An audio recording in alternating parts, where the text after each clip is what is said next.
ანაკლია პატრიოტთა ბანაკის მორიგ ჯგუფს მასპინძლობს გვიან ღამით თბილისის საერთაშორისო აეროპორტში ბელორუსიდან 60 კაციანი ჯგუფი ჩამოვიდა.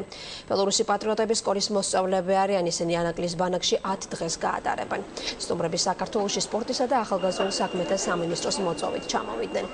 მათთვის ანაკლიაში საბანაკე პროგრამების გარდა სხვა კულტურული ღონისძიებებიც დაიგეგმა. მოზარდები ბათუმსა და ზუგდიდში მდებარე ღირსშესანიშნავ ადგილებსაც დაათვალიერებენ. ანაკლის პატრიოტთა ბანაკის მეგობარი სულ 67 ქვეყანაა. ქვეყნებიდან კი ბელორუსი ერთადერთია, რომელიც ახალგაზრდულ საქმეთა სამინისტროს ინიციატივით ესტუმრა ქვეყანას.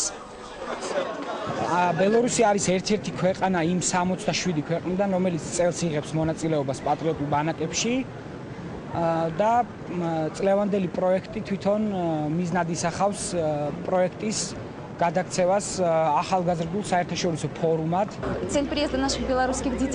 ბელორუსი ბავშვების მიზანია ქართველებთან მეგობრობა, რათა ერთმანეთს ჩვენი კულტურა და ტრადიციები გავაცნოთ. ანაკლიის ბანაკში დაუვიწყარი დროის გატარებას ვაპირებთ. სანამ სკოლებში სწავლა დაიწყება, გვინდა ბელორუსში დადებითი ემოციებით ჩავიდეთ. ქართველები ძალიან მეგობრულები არიან. მინდა ყველასთან კარგი და ახლო ურთიერთობა დავამყარო. ძალიან მიხარია საქართველოში ჩამოსვლა.